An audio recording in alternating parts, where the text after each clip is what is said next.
calculam precisamente quanto de urânio se decompôs em chumbo na rocha.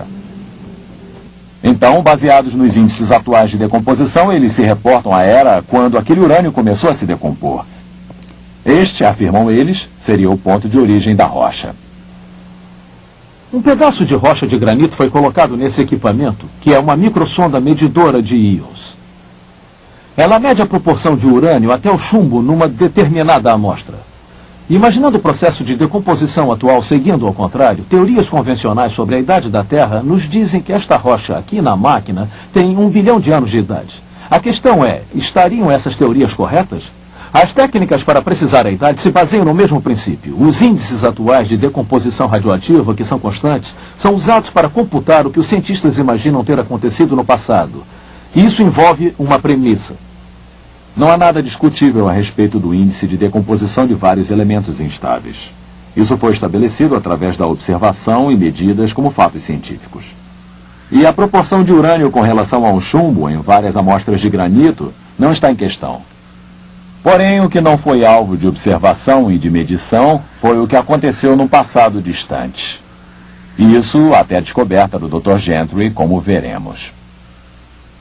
Todos os métodos convencionais de determinação da idade da Terra são baseados numa grande premissa. O que está acontecendo agora é exatamente o que aconteceu em todos os pontos desde o início dos tempos até o presente.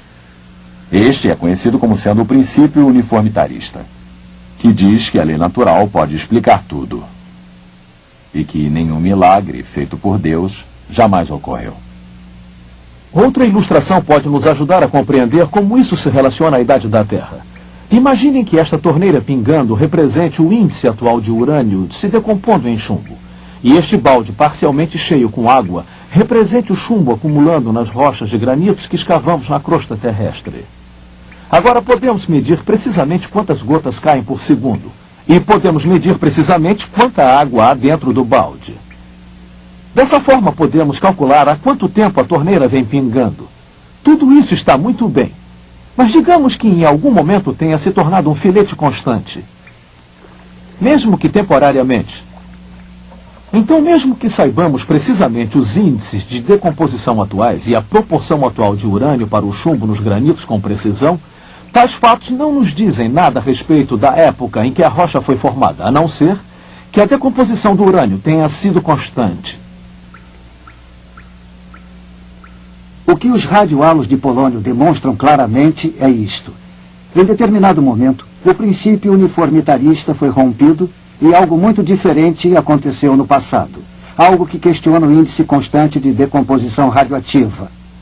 Para vermos se foi assim, precisamos entender como os halos de polônio e de urânio foram descobertos, ou seja, como foram considerados separados e distintos dos halos formados pela decomposição do urânio.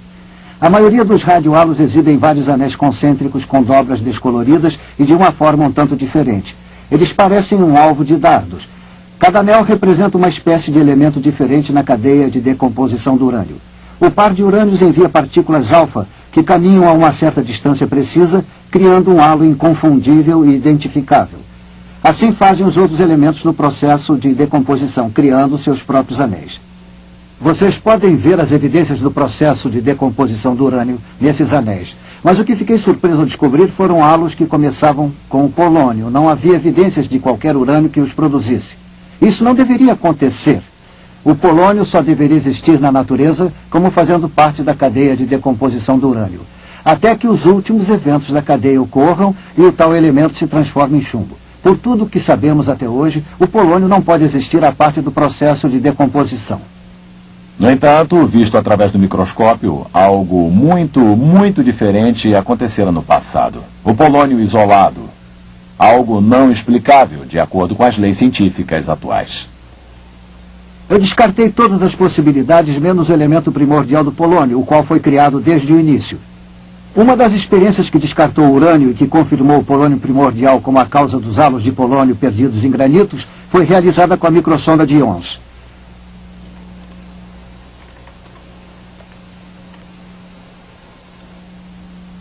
A microsonda utiliza um fino feixe de íons para analisar pequenas matérias microscópicas liberadas.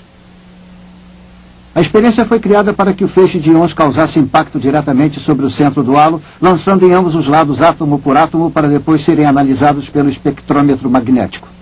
Um número significativo do elemento polônio-219 foi analisado utilizando a microsonda de íons. O resultado foi positivo e irrefutável. Os centros dos halos de polônio-218 continham chumbo-206, um produto direto da decomposição do polônio-218, sem que o urânio correspondente fosse encontrado nos halos de urânio. Tais resultados confirmam que os halos de polônio em granitos foram originários de um polônio primordial. Tais halos não apenas indicam que os granitos em que são encontrados foram formados quase que instantaneamente, como também indicam que o processo envolvido tenha sido significativamente diferente do que o que observamos no presente. Isso nos leva às implicações de longo alcance a respeito das descobertas do Dr. Gentry. Se os índices de decomposição radioativa não foram constantes, então os métodos convencionais para o cálculo da idade da Terra não têm significado. Eles simplesmente não funcionam. Os radiohalos do polônio oferecem provas de que um processo diferente ocorreu quando esses granitos foram formados. Esta é uma prova clara que invalida o princípio uniformitarista. As leis naturais não conseguem explicar tudo. Por exemplo, os halos de polônio. E milagres de Deus ocorreram, tais como a criação instantânea de granitos. O princípio uniformitarista era a argamassa que amparava toda a teoria da evolução. A descoberta do Dr. Gentry dissolveu tal argamassa. As sólidas evidências dos radiohalos de polônio contradizem de maneira definitiva o princípio uniformitarista e colocam uma ameaça para toda a teoria evolucionista na qual os cientistas investiram com tanto empenho durante um século e meio. Resumindo, os radiohalos do polônio e o princípio uniformitarista não podem coexistir ambos no mesmo universo. Tem que ser um ou o outro. Então, qual foi a reação da comunidade científica a essas provas? A primeira reação de muitos cientistas que passaram suas vidas investindo na teoria da evolução foi a de tentar descartar a evidência dos radiohalos. Tipicamente, eles a encararam como um pequeno mistério que tem de dar lugar a todas as outras evidências a favor da evolução e a favor de um índice constante de decomposição de radioatividade. Dr. Bruce Holman, professor de Química na Universidade Luterana de Wisconsin. Qualquer cenário para a formação da Terra tem que explicar como os halos de polônio foram formados nos granitos. Se pensarmos que a Terra sofreu um resfriamento ao longo de milhões de anos, há uma contradição, não importa como a encaremos. Porém, pode ser facilmente explicada se pensarmos que a Terra foi criada por Deus da maneira descrita pela Bíblia. Robert Gentry vem publicando seus trabalhos há muitos anos na literatura científica e sobre vários assuntos. Seus resultados sobre os halos de polônio estão nos jornais científicos há 25 anos e não puderam ser refutados no julgamento do Arkansas. O que me surpreende é a má vontade da comunidade científica em trazer seu trabalho para o centro da discussão científica numa terra que se orgulha da liberdade de pesquisa e de expressão. Nós devemos ao Dr. Gentry a oportunidade de compartilhar seus resultados, suas descobertas e suas aplicações a respeito. Por que a comunidade científica não levou essas evidências ao centro da discussão? A essência da ciência é a de testar todas as teorias através de repetidas experiências. Foram assim que as leis básicas da física e da química foram descobertas. Foi assim que os resultados do Dr. Gentry foram obtidos. Se algo está errado, por que os evolucionistas não refutaram, publicando seus resultados nos jornais científicos, onde seus trabalhos foram publicados? Os evolucionistas teriam enchido as páginas das publicações científicas refutando as provas a favor do criacionismo se pudessem ter feito isso. Sua ausência expõe o que há muito tempo tem sido um grande segredo na ciência. Os evolucionistas cometeram um erro colossal criando a teoria de uma Terra que se desenvolveu sobre a premissa de que os granitos se formaram naturalmente, sem ter evidências científicas sólidas para apoiar tal premissa. Sua incerteza foi amplamente expressada através de um comentário feito por um renomado geólogo que se pronunciou no Simpósio Internacional sobre a origem do granito em 1947. Senhor Presidente, senhoras e senhores, é um prazer fazer parte de uma discussão desse tipo, por dois motivos. Em primeiro lugar, os jornais e o rádio nos trazem diariamente problemas e nos ameaçam com consequências drásticas se não os solucionarmos. Nesse simpósio, nós tratamos de um problema que, na verdade, é um velho amigo. Tal problema remonta, na verdade, a todos os anos durante os quais houve uma ciência da geologia. Jamais ficamos satisfeitos em termos encontrado uma solução.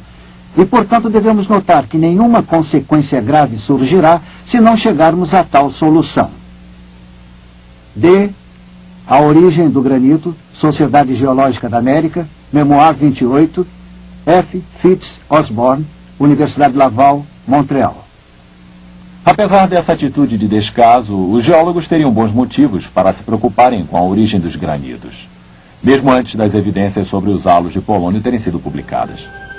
Esta rocha é a rhyolite. Ela se formou quando o granito se derreteu na terra, forçou seu caminho para a superfície e lentamente se resfriou. Seus cristais são quase que microscópicos e de cor clara. Em contraste, o granito possui minerais escuros que contêm os halos de polônio e seus cristais são muito maiores. Os geólogos esperavam estar certos ao assumir que o granito se formou através do lento resfriamento nas profundezas da Terra, mas desde o início eles obtiveram evidências de que tal premissa estava errada. Esta rhyolite, formada através do lento resfriamento a uma profundidade de 555,3 metros, exibe apenas diminutos cristais. Não é um granito. Então os geólogos teriam que presumir que os granitos se formariam a uma profundidade bem maior. Na década de 60, os geólogos derreteram pequenos pedaços de granitos e deixaram que esfriassem lentamente sob condições de calor e de pressão existentes a grandes profundidades na Terra. Esta é uma pedra produzida em tais experiências. Tem apenas pequenos cristais, como uma rhyolite. Não tem cristais grandes, não tem cristais escuros. Não é granito. Os halos de polônio nos dizem que os granitos se formaram pela criação, não por processos naturais. Os granitos contêm a assinatura da criação. Rhyolites e pedras criadas em laboratório não têm. É tudo bastante simples. Apesar de tais fatos, em 1987, geólogos ainda tratavam da origem dos granitos como em 1947, quando foi mencionado como sendo um velho amigo. O simpósio de 1987 terminou com o seguinte lamento.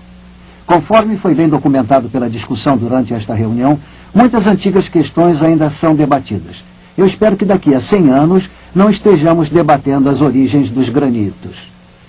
Professor W.S. Fife, Departamento de Geologia, Universidade de West Ontário, Canadá. Porém, 4 anos mais tarde, em 1991, geólogos no segundo simpósio de Hutton sobre a origem dos granitos e rochas correlatas não conseguiram realizar seu desejo e as mesmas questões foram debatidas. O geólogo Dr. Andrew Snelling, da Fundação Criacionista Científica da Austrália, examinou as evidências de campo quanto à origem dos granitos e considera as possibilidades de sua criação. O estudo da geologia se dedica a pesquisar a história da Terra e a origem das rochas que cobrem a superfície da Terra. Então, se estudamos a origem dos granitos, é uma coisa importante, porque não é apenas uma questão isolada. O motivo é porque essas rochas, esses granitos, são encontrados em todos os continentes da superfície da Terra, expostos em áreas visíveis, às vezes por centenas de quilômetros quadrados. Por exemplo, aqui,